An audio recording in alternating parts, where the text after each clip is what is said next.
पिछले टॉपिक में आप लोग देखे थे गॉस थ्योरम के अनुप्रयोग एप्लीकेशन पढ़े थे हम लोग गॉस थ्योरम का, जिसमें एक सीधा लंबा छड़ अनंत विस्तार का लिए थे, उस पर चार्ज था, उसकी वजह से विद्युत क्षेत्र निकाले थे। एक समतल चादर लिए अनंत विस्तार का, उसके वजह से भी विद्युत क्षेत्र निकाले। अब एनसीईआरटी का इस चैप्टर का अंतिम टॉपिक है कि एक खोखला गोला है, होलो स्फीयर, और वह समान रूप से पूरे में चार्ज उसमें वितरित है, यानी कि चार्ज है। और इस गोले के कारण अब हमें विद्युत क्षेत्र की तीव्रता निकालनी है, E = फॉर्मूला निकालना है। तो इस गोले के वजह से विद्युत क्षेत्र की तीव्रता तीन तरह से निकाल सकते हैं। कैसे? एक चार्ज गोला जो कि अंदर से खोखला है, एक पतला गोला है और चार्ज है अंदर से खोखला है, उस खोखले गोले के अंदर, उस खोखले गोले के सतह पर और एक खोखले गोले से बाहर, तीन तरह से विद्युत क्षेत्र की तीव्रता निकाल सकते हैं। शुरू करते हैं हम लोग उस गोले के बाहर से। तो देखिए, कल्पना करते हैं कि ये कोई खोखला गोला है और इस पर एक समान रूप से चार्ज वितरित है। इस गोले का कोई नाम रख दो, एस फॉर स्फीयर, कोई नाम रख दो, एस रख देते हैं। तो वो कोई केंद्र, इसका केंद्र है और इसकी त्रिज्या कैपिटल R है। स्मॉल r डिस्टेंस ले लेंगे इससे बाहर। इस गोले के केंद्र से, अच्छा, डिस्टेंस मानने से पहले एक चीज समझनी होगी कि एक छोटा सा बिंदु आवेश भी होता है तो वह अपने चारों ओर इलेक्ट्रिक फील्ड बनाता है, यानी कि वहां फ्लक्स है। जब इतना वाला गोला है और वह चार्ज है तो इसके चारों ओर भी फ्लक्स निकल रहा होगा, इसके चारों ओर भी इलेक्ट्रिक फील्ड होगा, और उसी इलेक्ट्रिक फील्ड को पता करना है गॉस थ्योरम के मदद से। तो इससे जो फ्लक्स निकल रहा होगा, सारा फ्लक्स, वह एक गॉसियन सरफेस बनाया होगा। कल्पना करते हैं कि इस गोले के चारों ओर भी एक गॉसियन सरफेस है, एक गॉसियन गोला है। एक स्फीयर बना देते हैं। ये एक छोटा गोला जो कि ओरिजिनल में हमारा गोला है, इस पर चार्ज है और इसके चारों ओर एक बड़े गोले की हमने कल्पना की है। यह गॉसियन स्फीयर की कल्पना की है, गॉसियन पृष्ठ की कल्पना की है। यह जो गोला है, बड़ा वाला गोला है, और इतने बड़े क्षेत्रफल के कारण, इतने बड़े गॉसीय सतह के कारण विद्युत क्षेत्र की तीव्रता निकालनी है। लेकिन इतने बड़े क्षेत्रफल के कारण नहीं निकालेंगे, फिजिक्स वाला दिमाग लगाएंगे। एक छोटा सा क्षेत्रफल मांगते हैं, ये हमने एक छोटा सा क्षेत्रफल मांग रखा। क्षेत्रफल की दिशा निकालने बताए हैं आप लोगों को।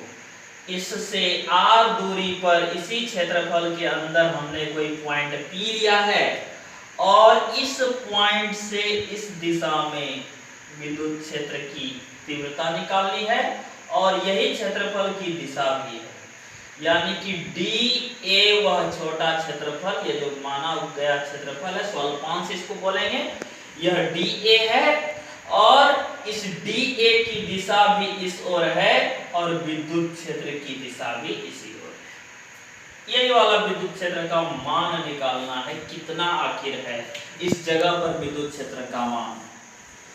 गॉस थ्योरम से हेल्प लेके चलेंगे।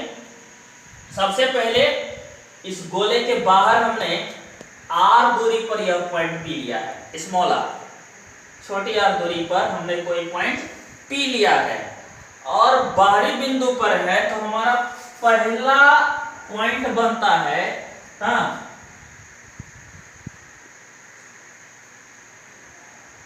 गोले के बाहर विद्युत क्षेत्र।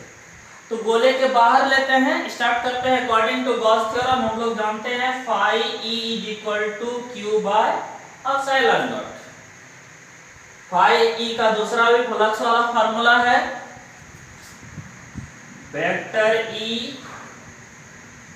इंटीग्रल नहीं भूलिएगा, vector E dot vector dA is equal to phi E के जगह पर हमने ऐसा लिखा, फ्लक्स का formula is equal to Q by epsilon naught. अब देखिए पहले ही बतला दिए थे कि ई की दिशा और डीए की दिशा, दोनों की दिशा एक ही और है, मतलब ई और डीए दोनों का लाइन समांतर है, तो vector E is parallel vector DA. जब ये दोनों पैरेलल होगा, यहाँ चौकी लगाएंगे, चूंकि ये दोनों जब पैरेलल होगा तो यहां पर theta is equal to 0 degree, और जब थीटा 0 डिग्री हो जाए तो आप जानते हैं कि वेक्टर यहां से हटाएंगे तो cos थीटा आने वाला है E into D A cos theta. cos theta की जगह डायरेक्ट cos 0 डिग्री पुट करेंगे, cos 0 degree is equal to Q by epsilon naught. आगे चलते हैं, ई एक कांस्टेंट टर्म है, इसका तो इंटीग्रेशन होगा नहीं, इसको बाहर करते हैं।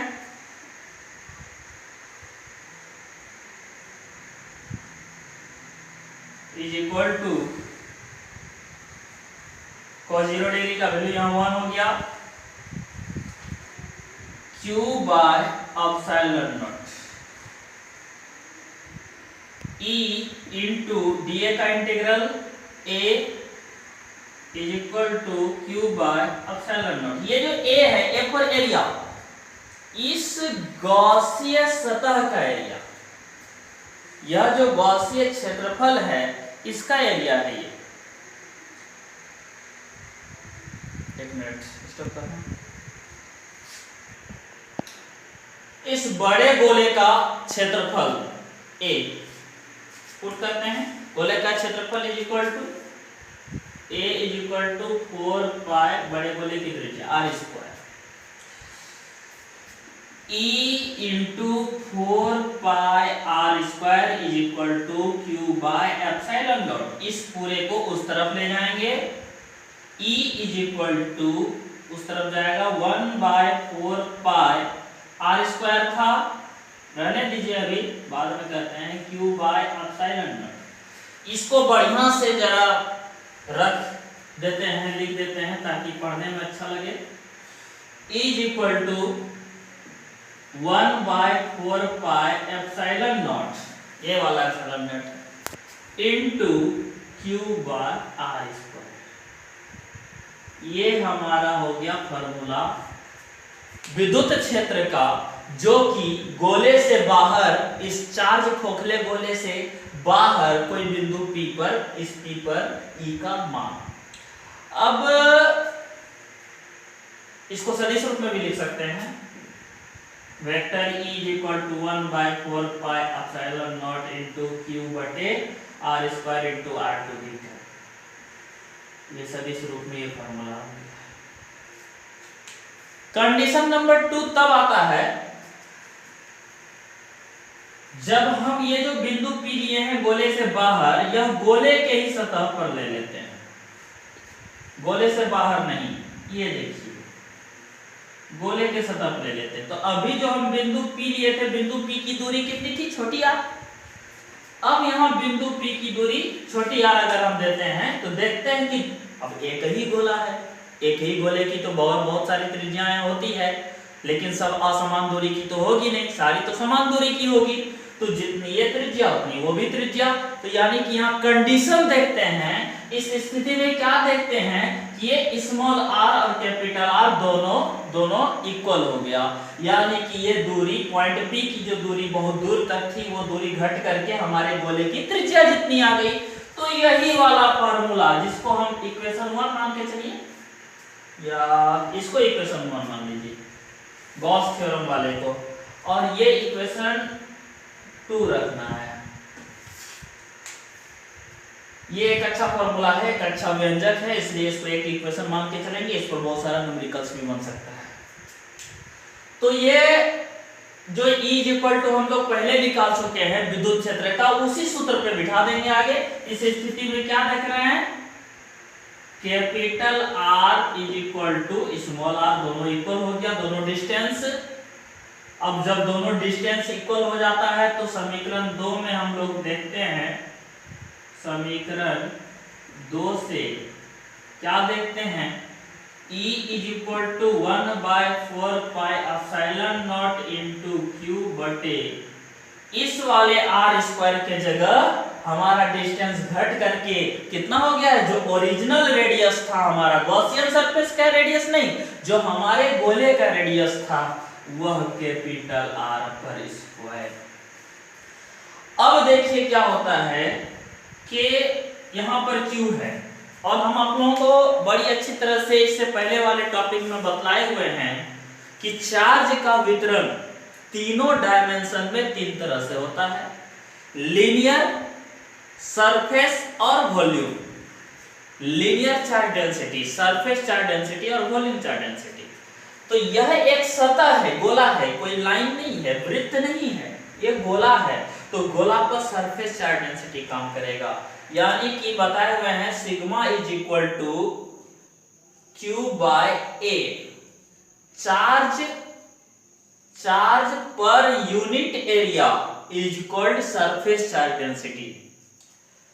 यहां पर इस गॉसियन सरफेस से गुजरने वाला कुल चार्ज कितना है यह निकालने के लिए यही फार्मूला का यूज करेंगे। फार्मूला है हमारा